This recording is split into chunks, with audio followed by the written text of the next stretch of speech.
ಎಲ್ಲರಿಗೂ ನಮಸ್ಕಾರ. ಈ ದಿನ ವಿಜ್ಞಾನ ಕ್ಷೇತ್ರದ ಮಹಿಳಾ ಸಾಧಕಿಯರ ಕುರಿತಾದ ಈ ವಿಡಿಯೋ ಸರಣಿಯಲ್ಲಿ 8ನೆಯ ಭಾಗವಾಗಿ ನಾನು ಹೆಲನ್ ಬಿ ಟಾಸಿಗ್ ಇವ್ರ ಬಗ್ಗೆ ತಗೊಂಡಿದ್ದೀನಿ. ಇದಕ್ಕೆ ಆಧಾರವಾಗಿ ತಗೊಂಡಿರುವ ಪುಸ್ತಕ ಅಂದರೆ ವಿಜ್ಞಾನ ಲೋಕದ ಜ್ಞಾನ ಕುಸುಮಗಳು. ಇದರ ರಚನೆ ಕ್ಷಮಾ ವಿ ಭಾನುಪ್ರಕಾಶ್. ಇದರಿಂದ ಆಯ್ಕೆ ಮಾಡಿಕೊಂಡಂತಹ ವಿಜ್ಞಾನ ಲೋಕದ ಅಂದರೆ ವೈದ್ಯ ಲೋಕದ ಒಬ್ಬ ವಿಜ್ಞಾನಿಯಾದ ಹೆಲನ್ ಬಿ ಟಾಸಿಗ್ ಅವರ ಕುರಿತಾಗಿ ನೋಡೋಣ. ಅವರ ಜೀವನವೇ ಒಂದು ಹೋರಾಟವಾಗಿತ್ತು. ಅದು ನನಗೆ ಇವರ ವಿಚಾರವಾಗಿ ಹೆಚ್ಚು ಸೆಳೆದ ವಿಚಾರ. ಅದು ಹೇಗೆ ಅಂತ ವಿವರವಾಗಿ ನೋಡೋದಾದರೆ, ಅವರ ಕಾಲ 1898, ಸ್ಥಳ ಇಂಗ್ಲೆಂಡಿನ ಕೇಂಬ್ರಿಡ್ಜ್. ಅಲ್ಲಿ ಹುಟ್ಟಿದವರಾದರೂ ಅವರ ತಂದೆ ವಿಜ್ಞಾನದ ಪ್ರೊಫೆಸರ್ ಆಗಿದ್ದರು. ಈ ಮಟ್ಟಿನ ತಂದೆ ವಿದ್ಯಾವಂತರಾಗಿದ್ದರೂ ಸಹ ಅವರ ಬಾಲ್ಯದಲ್ಲಿ ಅವರು ಬಹಳಷ್ಟು ತೊಂದರೆಗಳಿಗೆ ಒಳಗಾಗಬೇಕಾಯಿತು. ಅದೇನೆಂದರೆ, ತಾಯಿ ಕ್ಷಯರೋಗಕ್ಕೆ ಬಲಿಯಾದರು. ಹಾಗಾಗಿ ಅವರು ತಾಯಿಯನ್ನು ಕಳ್ಕೊಂಡ್ಬಿಟ್ರು. ಇನ್ನು ಹೆಲೆನ್ ಅವ್ರಿಗೆ ಕೂಡ ಕ್ಷಯರೋಗ ಅಂಟ್ಕೊಳ್ತು. ಆದರೆ ಅವರು ಆ ಸೋಂಕಿನಿಂದ ಹೊರಬಂದರು, ಅದನ್ನು ಗೆದ್ದರು. ಆದರೆ ಅವರ ಶ್ರವಣ ಶಕ್ತಿ ಕುಂಠಿತವಾಯಿತು. ಕಿವಿ ಕೇಳಿಸದೇ ಇದ್ದಿದ್ದರಿಂದ ಆ ಹುಡುಗಿ ಬಹಳಷ್ಟು ತೊಂದರೆಗೆ ಒಳಗಾಗಬೇಕಾಯಿತು. ಇದ್ರ ಜೊತೆಯಲ್ಲಿ ಡಿಸ್ಲೆಕ್ಸಿಯಾ ಅನ್ನುವ ಒಂದು ಕಲಿಕೆಯ ಸಮಸ್ಯೆ. ಸಾಮಾನ್ಯವಾದ ಆರೋಗ್ಯವಂತ ಮಕ್ಕಳು ಕಲಿಕೆಯಲ್ಲಿ ಹೇಗಿರ್ತಾರೋ ಹಾಗೆ ಇವರು ಇರೋದಕ್ಕೆ ಸಾಧ್ಯವಾಗಲಿಲ್ಲ ಈ ಕಾಯಿಲೆಯಿಂದ. ಆದರೂ ಸಹ ಅವ್ರ ತಂದೆಯ ತುಂಬ ಬೆಂಬಲ ಇತ್ತು. ಕಲಿಕೆಗೆ ಅವರು ತುಂಬ ಬೆಂಬಲ ಕೊಟ್ಟಿದ್ದರಿಂದ 1921ರಲ್ಲಿ ವಿಜ್ಞಾನದ ಪದವಿಯನ್ನೇನೋ ಪಡೆದರು. ಆದರೆ ವೈದ್ಯ ಲೋಕದಲ್ಲಿ ಹೆಚ್ಚಿನ ಸಾಧನೆ ಮಾಡಬೇಕಂತ ಆಸೆ ಇದ್ದಂತಹ ಈ ಹುಡುಗಿ ಹಾರ್ವರ್ಡ್ ಮೆಡಿಕಲ್ ಕಾಲೇಜಲ್ಲಿ ಎಷ್ಟು ಪ್ರಯತ್ನ ಪಟ್ಟರು ಅವರಿಗೆ ಅದಕ್ಕೆ ಅವಕಾಶ ಸಿಗಲಿಲ್ಲ. ಕಾರಣ ಕೇವಲ ಮಹಿಳೆಯರಿಗೆ ಇಲ್ಲಿ ಅವರು ಪ್ರವೇಶ ಕೊಡ್ತಾ ಇರಲಿಲ್ಲ. ಅದಕ್ಕಾಗಿ ನಿರಂತರ ಅಲೆದಾಟ, ಯಾಕೆಂದರೆ ತಾವು ವೈದ್ಯಕೀಯ ಕ್ಷೇತ್ರದಲ್ಲಿ ಮುಂದುವರಿಯಕ್ಕಾಗಿ. ಕೊನೆಗೊಮ್ಮೆ ಅವ್ರಿಗೆ 1923ರಲ್ಲಿ ಬೋಸ್ಟನ್ ವಿದ್ಯಾಲಯದಲ್ಲಿ ಒಂದು ಪ್ರವೇಶ ಸಿಕ್ತು. ಆದರೆ ಅವರ ಆಯ್ಕೆಯ ವಿಚಾರಗಳು ಯಾವುದೇ ಇದ್ದರೂ ಅವರು ಇದನ್ನು ಮಾತ್ರ ಕಲಿಬೇಕಾಗಿ ಬಂತು. ಅಂದರೆ ಅಂಗಾಂಶ ವಿಜ್ಞಾನ, ಬ್ಯಾಕ್ಟೀರಿಯಾ ಅಧ್ಯಯನ, ಅಂಗರಚನಾ ಶಾಸ್ತ್ರ, ಈ ವಿಚಾರಗಳನ್ನು ಕಲಿಯೋದಕ್ಕೆ ಅವ್ರಿಗೆ ಅವಕಾಶ ಸಿಕ್ತು. ಆದರೆ ಅಲ್ಲಿ ಅನೇಕ ಒಪ್ಪಂದಗಳನ್ನು ಅವರು ಹಾಕಿದರು.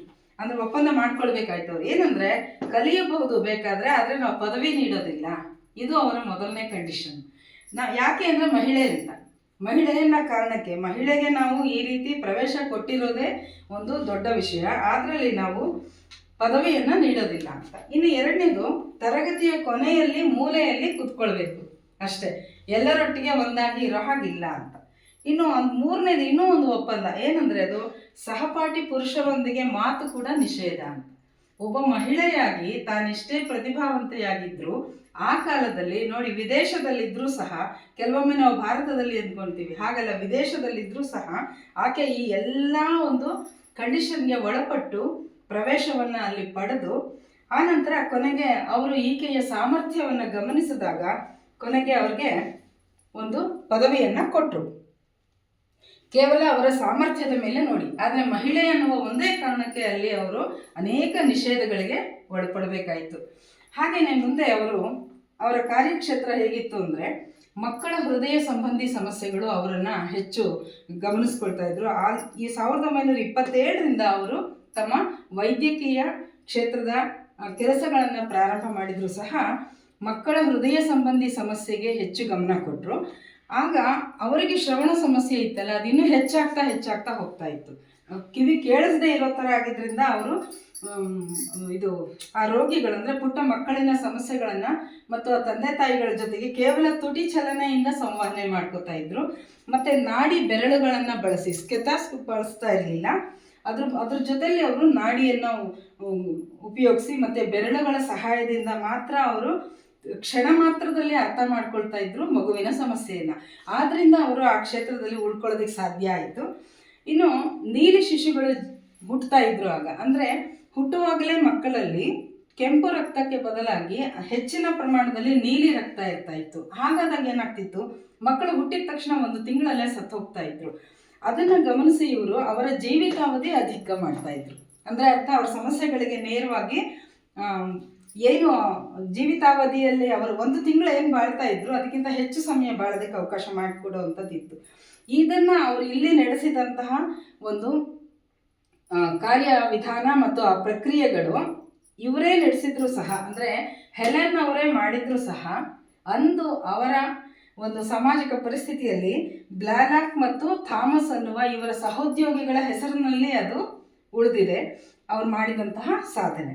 ಅದಾದಮೇಲೆ ಇನ್ನೊಂದು ಅವರ ಕೆಲಸ ಅಂದರೆ ಗರ್ಭಿಣಿಯರಿಗೆ ವಾಕರಿಕೆ ಬರ್ತಾ ಇತ್ತು. ಗರ್ಭಿಣಿಯರಾದ ತಕ್ಷಣ ಒಂದು ವಾಂತಿ ಆಗುವಂಥ ಒಂದು ಏನು ಅನುಭವ, ಆಗ ಆ ವಾಕರಿಕೆ ಆಗುತ್ತಿದ್ದಾಗ ಅವ್ರಿಗೊಂದು ಮಾತ್ರೆಯನ್ನು ಕೊಡ್ತಾ ಇದ್ದಾಗ ಅದರಲ್ಲಿ ಥಾಲಿಡೋಮೈಡ್ ಅನ್ನುವ ಒಂದು ಅಂಶ ಇರ್ತಾ ಇತ್ತು. ಗರ್ಭಿಣಿಯರಿಗೆ ವಾಕರಿಕೆ ನಿಲ್ತಾ ಇತ್ತು, ಆದರೆ ಓಕೋಮೇಲಿಯಾ ಅನ್ನುವ ಕಾಯಿಲೆಯಿಂದ ಆ ಮಗು, ಹೊಟ್ಟೆಯಲ್ಲಿದ್ದ ಮಗು ತಿರುಚಿದ ಕೈಕಾಲುಗಳಿಂದ, ಕೈಗಳು ಮತ್ತು ಕಾಲುಗಳು ಎಲ್ಲ ಹುಟ್ಟುವಾಗಲೇ ತಿರುಚಿರ್ತಾ ಇತ್ತು. ಈ ಥರ ಸಮಸ್ಯೆಯಿಂದ ಮಕ್ಕಳು ಹುಟ್ಟುತ್ತಾ ಇದ್ರು. ಇದನ್ನು ಅವರು ಆಳವಾದ ಅಧ್ಯಯನ ಮಾಡಿದರು. ಇದನ್ನು ಹೇಗಾದರೂ ಹೋಗಲಾಡಿಸ್ಬೇಕು ಅಂತ ಪ್ರಯತ್ನ ಮಾಡಿದರು. ಆಗ ಏನು ಮಾಡಿದರು, ಇದರ ನಿಷೇಧಕ್ಕಾಗಿ, ಅಂದರೆ ಥಾಲಿಡೋಮೈಡ್ ಅಂಶ ಇರೋದರಿಂದ ಈ ಕಾಯಿಲೆ ಆಗ್ತಾ ಇದೆ ಮಕ್ಕಳಿಗೆ, ಆದ್ದರಿಂದ ಈ ಅಂಶ ಇರುವ ಮಾತ್ರೆಗಳನ್ನು ಆ ರಾಸಾಯನಿಕ ವಸ್ತುವನ್ನು ಗರ್ಭಿಣಿಯರಿಗೆ ಕೊಡಬಾರ್ದು ಅನ್ನೋದಕ್ಕೆ ಅವರೊಂದು ದೊಡ್ಡದಾದ ಹೋರಾಟ ಮಾಡಿದರು, ತೀವ್ರವಾದ ಹೋರಾಟ ಮಾಡಿದರು ಇದರ ನಿಷೇಧಕ್ಕಾಗಿ. ಅದು ಕೊನೆಯಲ್ಲಿ ಯಶಸ್ವಿ ಆಯಿತು. ಇದು ತಾವೇ ಸ್ವತಃ ಒಂದು ಅಂಗವಿಕಲತೆಯಿಂದ ಬಳಲ್ತಾ ಇದ್ದವರಾಗಿ ಆ ಸಮಸ್ಯೆಯನ್ನು ಮೀರಿ ಅವರು ಮಹಿಳೆಯರಿಗೆ ಸಹಾಯ ಮಾಡೋದಕ್ಕಾಗಿ ಈ ಮಾಡಿದ ಒಂದು ಹೋರಾಟ ಏನಿದೆ ಅದು ಅತ್ಯಂತ ಯಶಸ್ವಿಯಾಯಿತು. ಅಂದಿನ ಕಾಲದಲ್ಲಿ ಒಬ್ಬ ಮಹಿಳೆಯಾಗಿ ಇಷ್ಟೆಲ್ಲ ಹೋರಾಟ ಮಾಡಿದಂತಹ ಈ ಹೆಲೆನ್ ಬಿ ಟಾಸಿಗ್ ಅವರಿಗೆ ಅನೇಕ ಪ್ರಶಸ್ತಿಗಳು ಸಹ ಬಂತು. ಅದು ಮೀಡ್ ಜಾನ್ಸನ್ ಪ್ರಶಸ್ತಿ ಇವರು ಮಾಡಿದ ಸಾಧನೆಗೆ, ಮತ್ತು ಎಲಿಜಬೆತ್ ಬ್ಲಾಕ್ವೆಲ್ ಪ್ರಶಸ್ತಿ, ಈ ಪ್ರಶಸ್ತಿ ಬಂತು. ಈ ರೀತಿ ಈಕೆ ಹೆಲೆನ್ ಅವರು ನೀಲಿ ಶಿಶುವಿನ ಮಗುವಿನ ಜೀವಿತಾವಧಿಯನ್ನು ಹೆಚ್ಚು ಮಾಡೋದಕ್ಕೆ ಪ್ರಯತ್ನ ಪಟ್ಟಂಥ ಈ ಮಹಿಳೆಗೆ ನಾವು ಕೃತಜ್ಞತಾಪೂರ್ವಕವಾದ ಒಂದು ನಮಸ್ಕಾರಗಳನ್ನು ಸಲ್ಲಿಸುತ್ತಾ ಅವ್ರನ್ನ ಮತ್ತೊಮ್ಮೆ ಸ್ಮರಿಸೋಣ.